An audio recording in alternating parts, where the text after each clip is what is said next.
T Squad, it's your girl Keisha, and I have some piping hot behind the scenes tea for you all today. I had so much tea that I couldn't fit it in to my Real Housewives of Potomac review, so I decided to do a separate video for you guys. Y'all gonna get into this damn tea. So first, I need to start off with the one and only Lanithia Nene Leakes has quit or fired from the Real Housewives of Atlanta. This is what she had to say on her YouTube channel. It has been hard, and I have made the very hard and difficult decision to not be a part of Real Housewives of Atlanta season 13. It wasn't an easy decision for me. It was hard.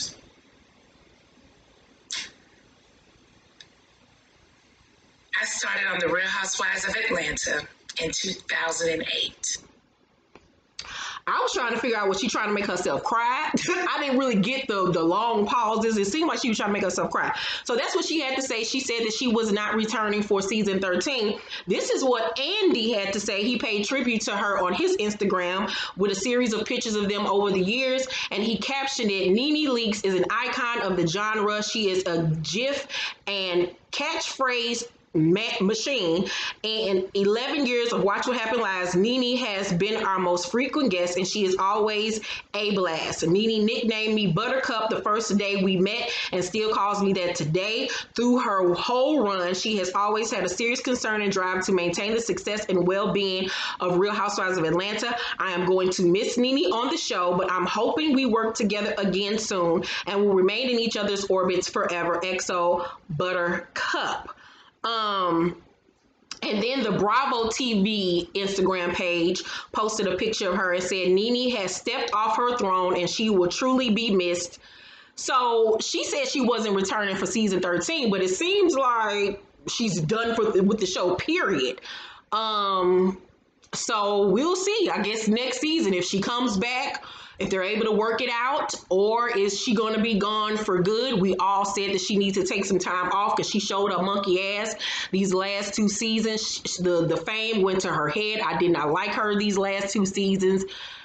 She just needs to humble herself and regroup and come back stronger and come back acting her age and not her shoe size. So will you miss Lanithia from season 13? We all know they were able to make it work without her. Season, what was that, 9 when she left? So we know that they can pull it off without her. So we shall see. Season 9 or season 10, I can't remember which one it was. Now on to my Real Housewives of Potomac tea. So on last week's episode, you know, Monique and Candace got into it about Candace and Giselle holding Ashley on the inside while they were out by the fire pit and they were waiting on them. Now, my friend Sheridan told me that Monique went live and said that she was mad because they were holding production up. They were waiting on them outside for an hour with the camera crew, and she didn't know what was going on, and she just felt like it was rude because they was holding everybody up. But my thing is, they had a camera crew outside and they had a camera crew on the inside too, going at the same time.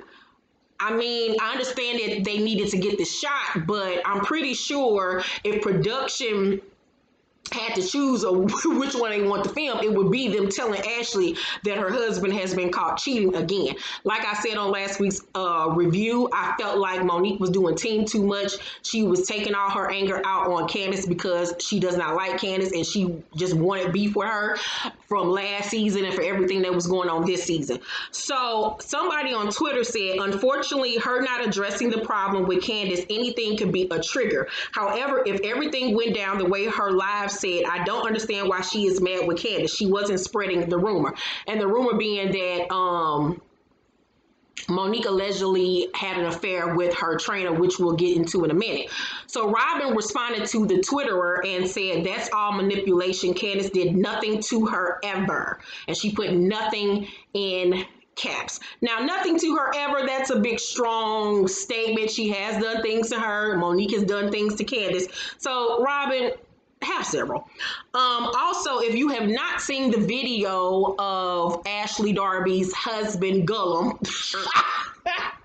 that I have been talking about and referring to all season, with him being caught in the hotel room with another woman, I have the video footage for you guys.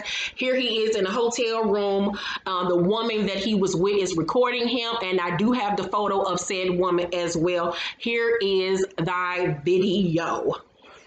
Yeah, because we needed a room. Why don't you just go to her house? We can't go to your house. Why can we go to her house? You said it was right next door. I just said we can't go to your house. Oh my gosh, she got people in her house. I'm ready to go. That's what's wrong. Get on out and then I'll come and bring the money later. It's no big deal. You as a businessman, you know, so yeah, I have a reason to be like this right now. Had I known this, I wouldn't even be saying. I know. All right, we're about to go.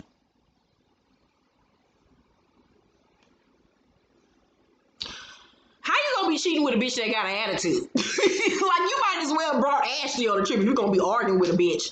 And ew. But this is the girl. This is her.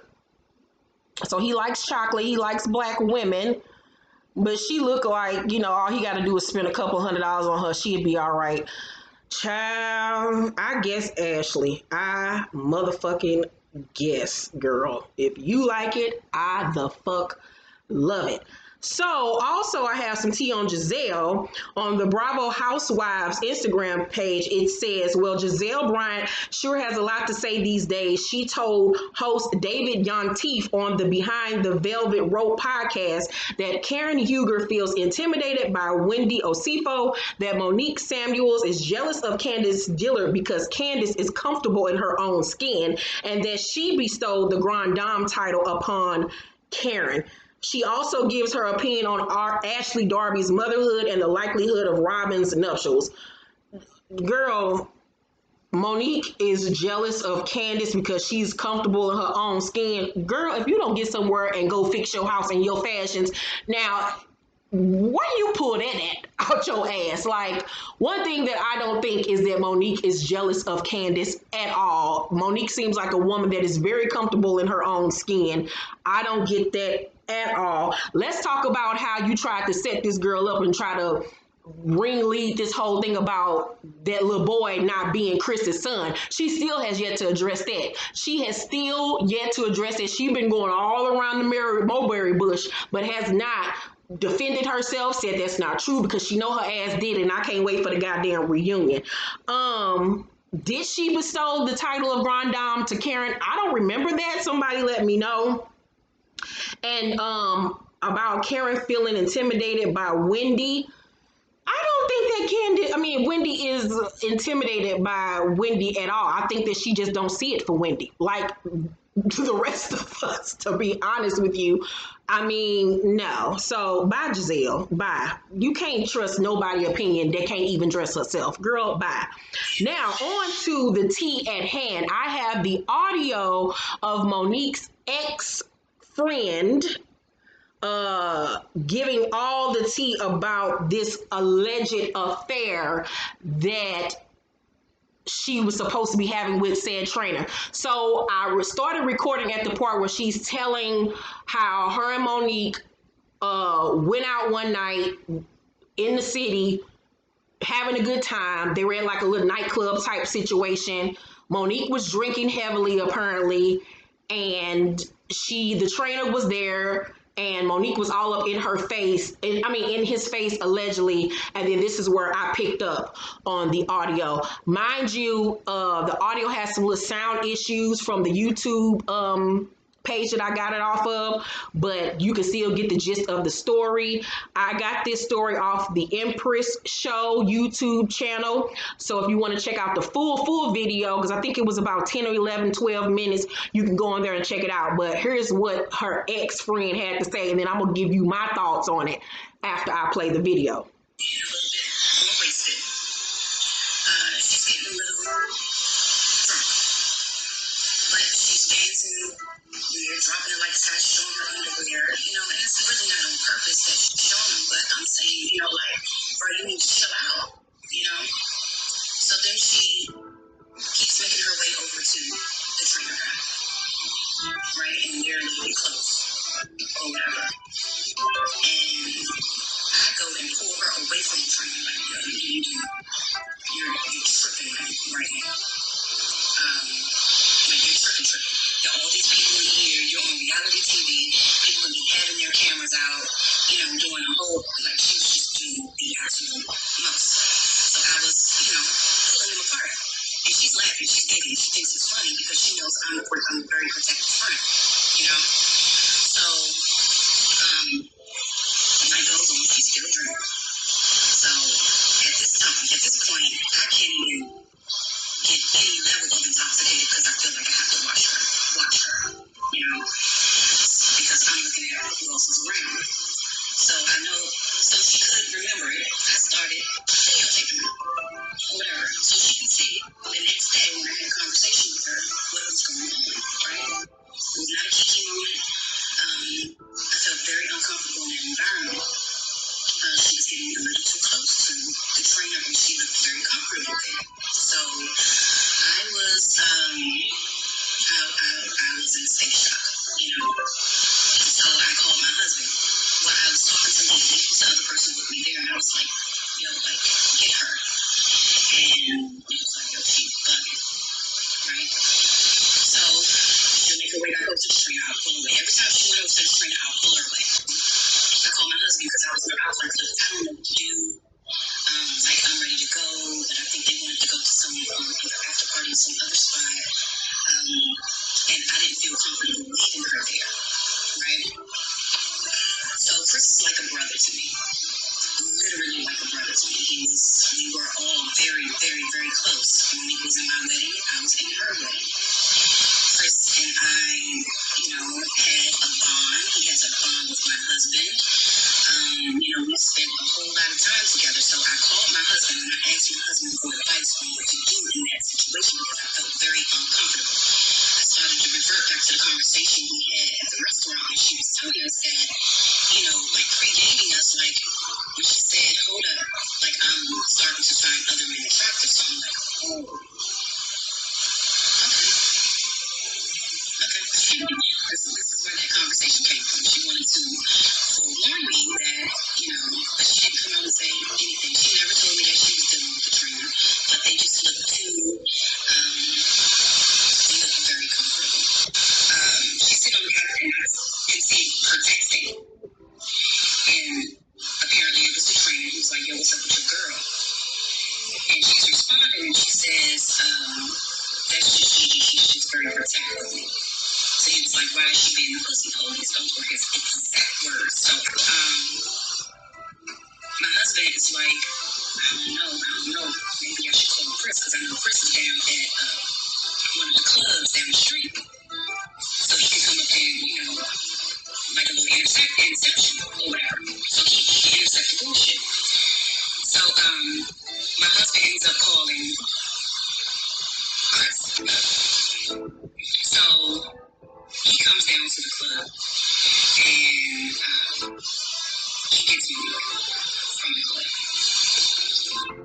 So after he gets her, I don't know what conversation that me and my husband had at that point, but I just wanted her to get out of that environment, you know, because of everything that was going on, the people that were there. So the next morning, Chris calls me. My exact words to Chris was, I said, I don't know what you're not doing, but you need to fix it. You need to fix it. And he's like, what you mean? I said, and number two, get rid of that goddamn train. So he's like, you know, what's going on? And this is where, you know, I can own my shit. I said, you know, she looked a little bit too comfortable with the trainer. And, you know, he was like, what you mean? You know, so I was, you know, going through the night. And what happened, because, you know, I'd already shared this with my husband. I don't know at this point what had been shared with Chris. So I didn't want to be, you know, make my husband look like a liar, right? So in my view, Chris is like a brother to me.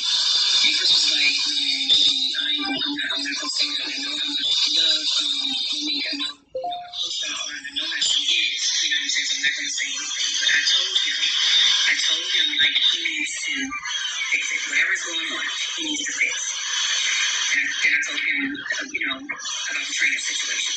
He did ask me, do I think that she slept with him? I told him no. I don't think they slept with each other. I said, but they look too comfortable, so I think you should just get rid of them. Here is also a little bit more of that. Had anywhere to go, she didn't want to go back to Jersey. So because she didn't have anywhere to go, she latched onto him because I remember when she met him. Me and her was online together looking up how much he was worth. Let's be 100% real. I'm not envious of nobody. And Monique will tell you, I always supported her. I always was her cheerleader. People do make mistakes. In that situation, I absolutely should not have had that conversation with her husband. If I can go back or whatever, I shouldn't have, but I didn't know what else to do. Okay, so like I said, you can go on the Empress show and listen to the whole interview. All I got to say is, if I got to have friends like that, bitch, I don't want no goddamn friends. First of all, like she said out her own mouth, I don't even think they slept together. What is they would look too comfortable? Too comfortable can mean anything. They was too close. What does that even mean? You didn't see them kiss. She didn't see them hug. There was no touching. What is they look too comfortable? Is that because she was like, hey, what does that even mean? Like, she sounded like a hater. She sounded like somebody that was never that girl's friend. She seemed like she was the bitch that was doing team too much that night. She looking for clout. She probably wanted to be on the show. You're very envious of her because if you were her friend, why would you start videotaping her? That's some old fugazi fraudulent type shit. Why would I videotape my friends? And y'all in a club setting. Why ain't nobody else got no photos? Because nothing happened. You hyped up a situation for what? To destroy somebody that you so-called were friends with. You was in her wedding, she was in your wedding. That's a fake bitch right there. That's a fake ass bitch. Then y'all fell out, and then you went to her castmates with this bullshit. Ain't no proof of nothing. She even said out her own mouth, I don't think they slept with each other. If she had proof of them kissing and doing all of this, why we ain't seen it? Because did nothing the fuck happen? Girl,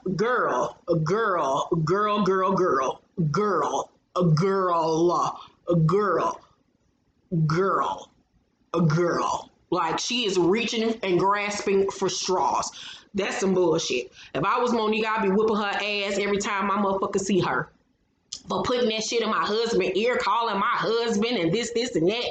Like, what the fuck is your problem, bitch? First of all, if one of my close friends was doing some shit that she ain't have to do, that she ain't had no business doing with another man, I ain't got shit to do with that. What I look like calling my friend nigga, telling him, you need to watch your wife and this. Like, what, bitch? First of all, you breaking girl code. And second of all, like I said, there's no proof or no evidence of anything. You just saying they look too comfortable. They look too close. What does that even mean?